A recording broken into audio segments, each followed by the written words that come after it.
Olá, diretamente de Dois Córregos, interior de São Paulo, seja bem-vindo, bem-vinda. E ó, no e-mail que tá vindo aí, nós vamos falar sobre relacionamentos conturbados, relacionamentos que começaram muito bem, mas que depois as pessoas foram se distanciando, dois estranhos morando debaixo do mesmo teto, as brigas, depois se distanciam, voltam de novo, depois briga de novo. E agora, então, a pessoa fica na dúvida: será que eu volto de novo? Será que eu dou mais uma chance? Ou será que a pessoa vai voltar a ser o que tem se mostrado e vai voltar com agressões e coisas do tipo? Vamos acompanhar? Roda a vinheta.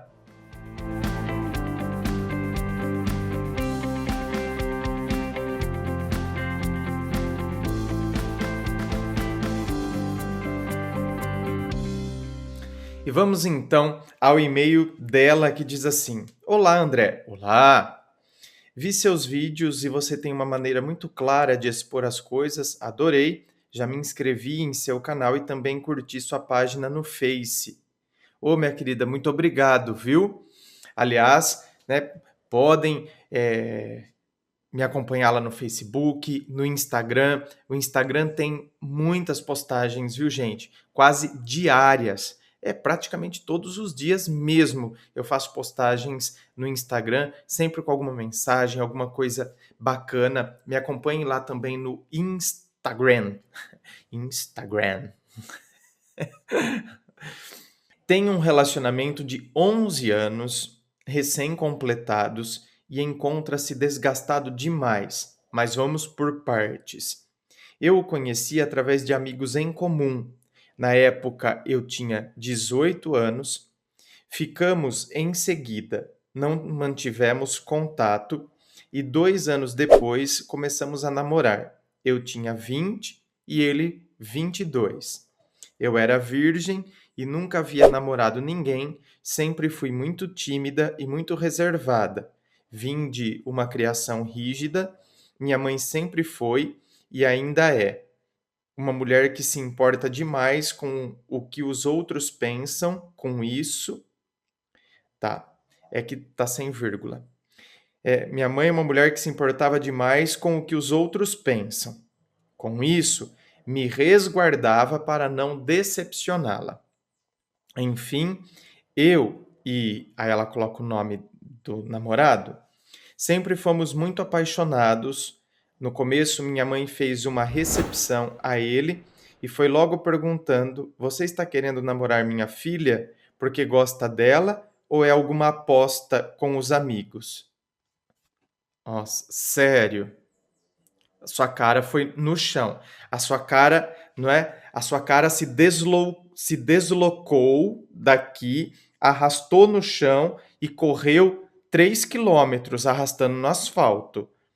Sua mãe teve coragem de fazer uma pergunta dessa? Sua mãe é meio traumatizada, hein? Sua mãe tem uns probleminha, hein? Olha, você tá gostando da minha filha mesmo ou é alguma aposta? Aposta? Nossa. E outra, não é? Que, como que a sua mãe te enxerga? A sua mãe também enxerga que você é o quê? Você é feia? E por isso, quer dizer, estão apostando você? Ou porque você é virgem? Então, nossa, caramba. Imagine a vergonha. Enfim, coisas desse tipo passam na cabeça de minha mãe. Ele é um rapaz órfão, seus pais morreram ao longo de seu crescimento. Foi criado por pessoas que ao longo da vida foram se afeiçoando por ele e dando-lhe um teto para morar, e tratando-lhe como familiar mesmo. Enfim, com isso, nota-se que ele é um rapaz pobre, e o sonho da minha mãe era que eu arrumasse um cara rico para me dar tudo na vida. Tá.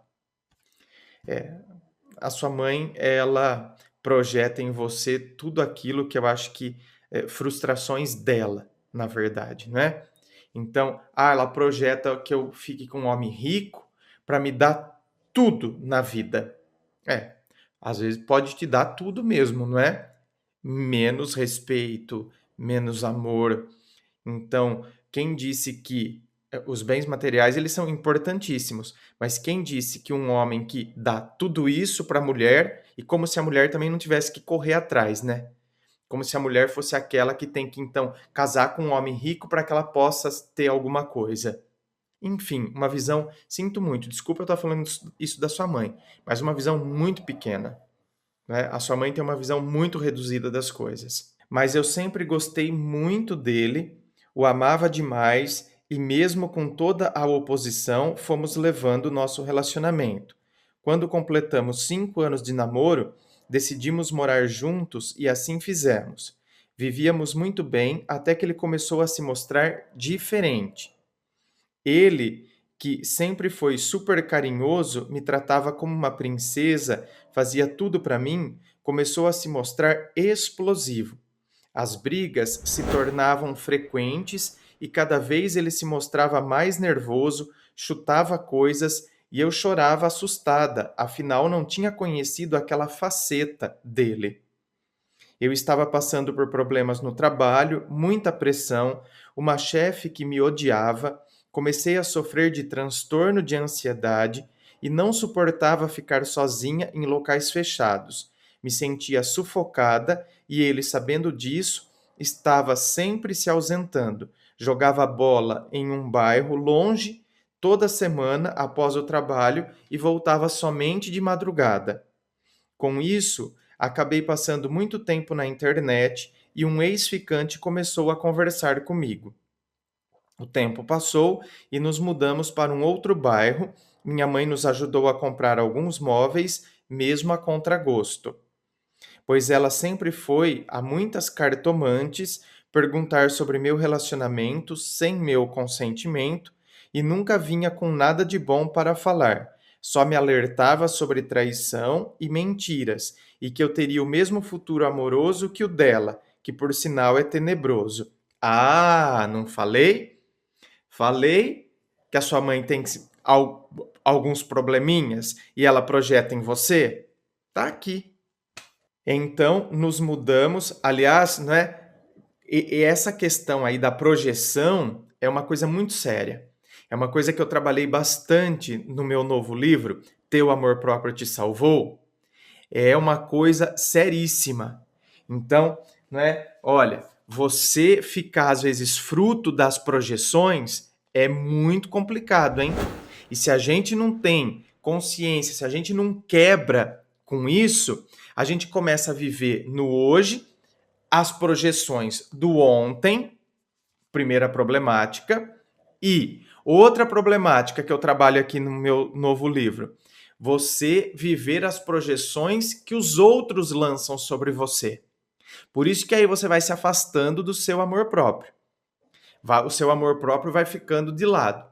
Então, esses são dois aspectos, né, que aqui na leitura eu me lembrei que eu trabalhei aí no livro de maneira aprofundada. Quer dizer, as projeções, tanto do meu passado, quanto as projeções do que os outros fazem. E os outros fizeram também a partir do quê?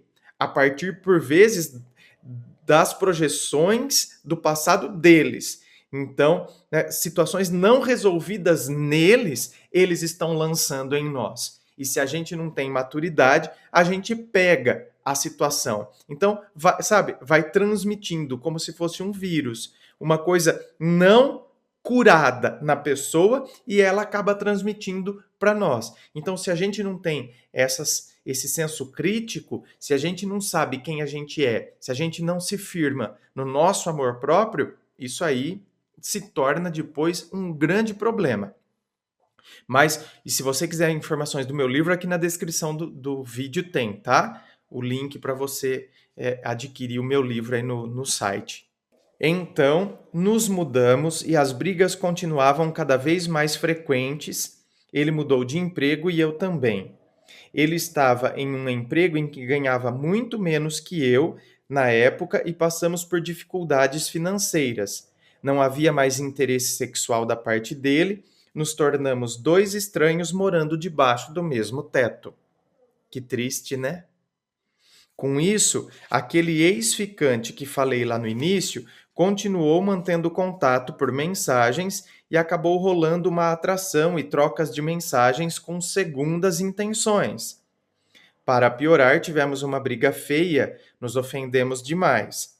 Eu não estava feliz e optei por terminar. Ele chorou e implorou para que eu não o deixasse, mas segui e acabou. Então, aí é que tá, não é? Tá vivendo uma relação infernal, aí a hora que termina, chora e implora para não deixar. Então, escuta, eu tô mais preso a quê então? Eu tô preso, eu tô acomodado. O que faz com que eu permaneça? O que faz com que eu queira ficar aqui ainda nessa relação? Se tá uma relação infernal. Somos dois estranhos debaixo do mesmo teto. Porém, a hora que então ela decide terminar, eu me desespero. Nessa hora é que eu acabo reconhecendo o valor da outra pessoa, entende? Então, o que acontece? Ele continuou mantendo contato, me ligava constantemente, até que 3 meses se passaram desde a separação e fui, por curiosidade, entrar no Facebook dele. Peguei uma conversa dele com uma mulher que ele trabalhou desde o início do nosso relacionamento. E eu nunca fui com a cara dela. Ela era casada, mas traía o marido com o mundo inteiro. Bom, nas mensagens eles estavam marcando de ir a um motel. Eu fiquei chocada com aquilo. Fui tirar satisfação com ele, pois eu achava que ele mantinha um caso com ela desde o começo do nosso relacionamento e ele negou e nega até hoje. Voltamos e eu nunca acreditei nessa história. Sofri, fiquei em depressão e ele jurando que se relacionou com ela somente após o nosso rompimento. Uhum. Passaram-se uns meses e eu descobri que estava grávida. Foi um susto para ambos, mas depois ficamos bem felizes. Ele então voltou a ser o cara atencioso e carinhoso que eu tanto admirei. Nosso filho nasceu e eu estava morando na casa da minha mãe. Ainda ele continuou sendo um amor. Estávamos bem unidos, por sinal. Nosso bebê completou 6 meses, ele mudou novamente e foi morar sozinho, pois eu não estava trabalhando e o que ele poderia pagar era um conjugado. Optei por ficar na minha mãe, pois tinha mais espaço para o bebê. Ele nos via todos os dias, porém fomos nos distanciando e as brigas voltaram. Passávamos o final de semana com ele e às vezes ele brigava comigo na frente do nosso filho. Eram xingamentos e ofensas a mim, eu sempre era culpada de todas as discussões, nunca dava paz a ele. Os erros dele viraram meus também, e eu às vezes revidava, porém sem gritar e socar nada como ele fazia, ainda mais na frente do meu filho. Pois bem, continuamos juntos até o fim do ano. Completamos 11 anos. Nossa! E no dia seguinte, ele viu que eu olhei a foto daquele meu ex-ficante e fez um escândalo. Disse que eu estava traindo ele com o cara e disse que iria descobrir tudo. Invadiu minha página no Facebook, resgatou conversas excluídas e viu uma conversa minha com o tal cara. Não havia nada demais ali, somente o cara me chamando para sair e eu respondi: não faço mais isso. Trair. Observação: porque considero o conteúdo da conversa que tive com ele anos atrás traição, sim. Tá. Então você falou, não faço mais isso, trair.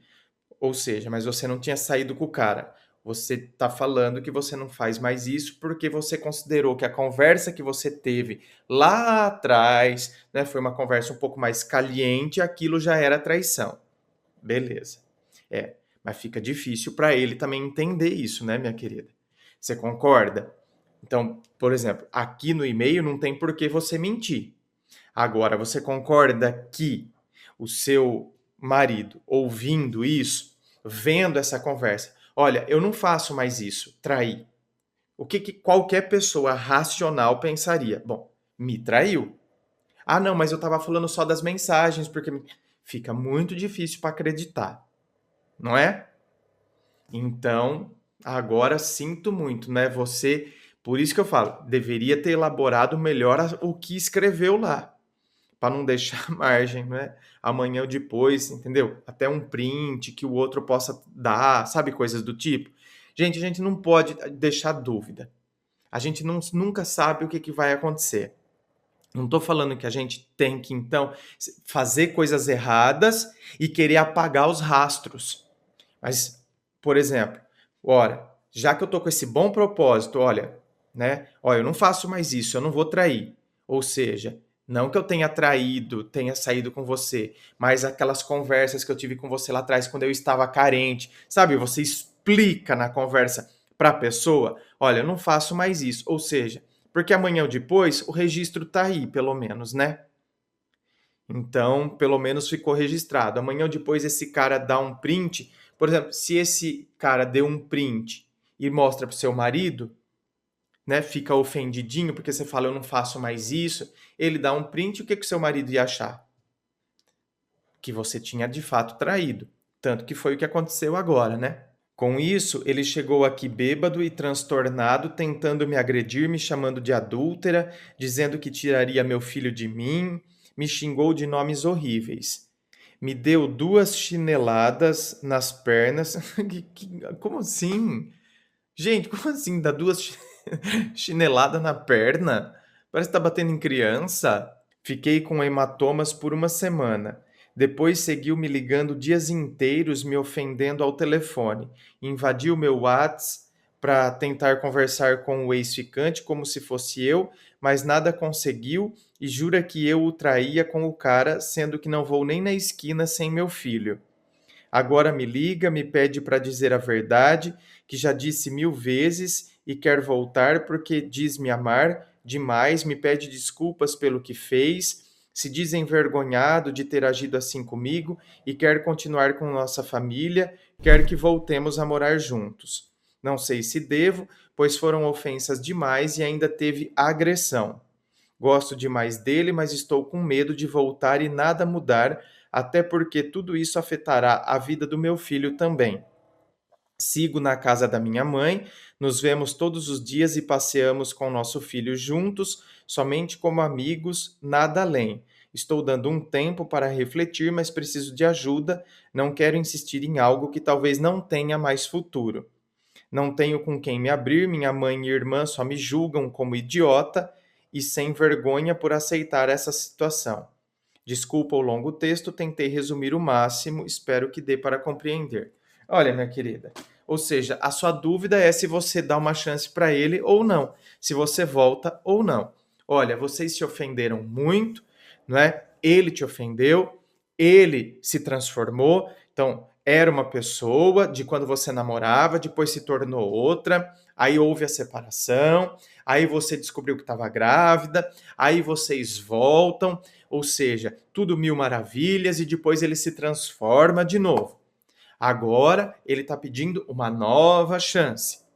Minha querida, realmente, ou seja, a partir do histórico, todo mundo, qualquer pessoa ficaria receoso, né? Qualquer pessoa ficaria receosa de resgatar algo, tendo em vista que eu já tenho esse histórico que me mostra que a pessoa, depois que volta comigo, ela se transforma, ela mostra outra coisa. Então, você vai ter que avaliar isso. Eu acredito que quando a gente está sujeito a esse tipo de coisa, veja bem, talvez ele tenha agido muito mais pelo ego aqui. Ou seja, viu essa conversa, né? Tanto que ele fica falando, fala, me conta a verdade e não sei o quê. Ou seja, nossa, me traiu.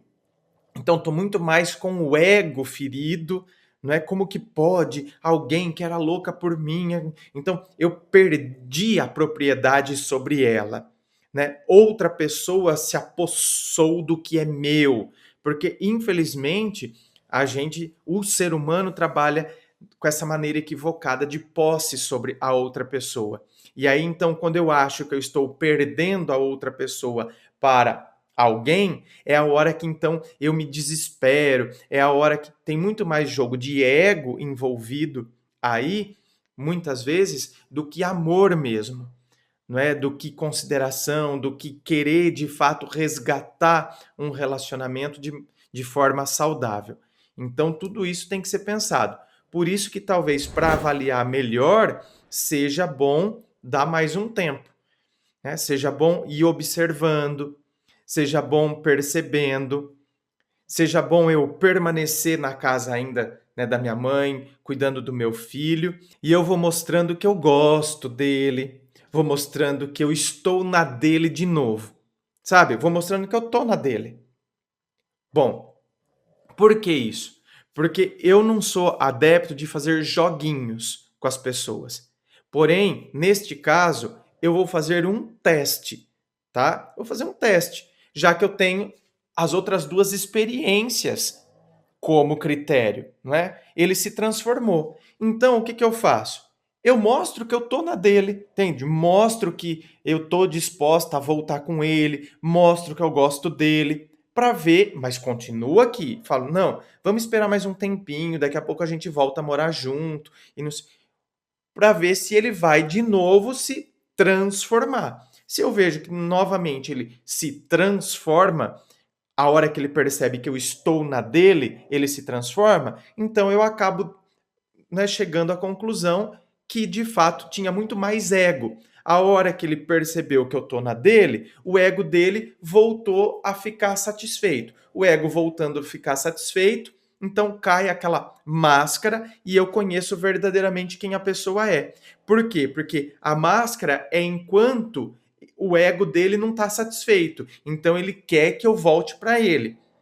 Por quê? Né? Ele associa o valor dele ao fato de eu estar ainda conectada nele. A hora que ele percebe que eu tô na dele e vamos voltar, não sei o que, pode ser que então a máscara caia de novo e ele se mostra aquele cara que não sei o que agressivo, que não tá nem aí para você, que xinga. E aí você tira a prova dos 9, ué. Você tira a conclusão e você vai perceber se vai valer a pena ou não dar mais uma chance. Infelizmente, às vezes a gente tem que agir desse jeito, né? Infelizmente, às vezes a gente tem que fazer um teste.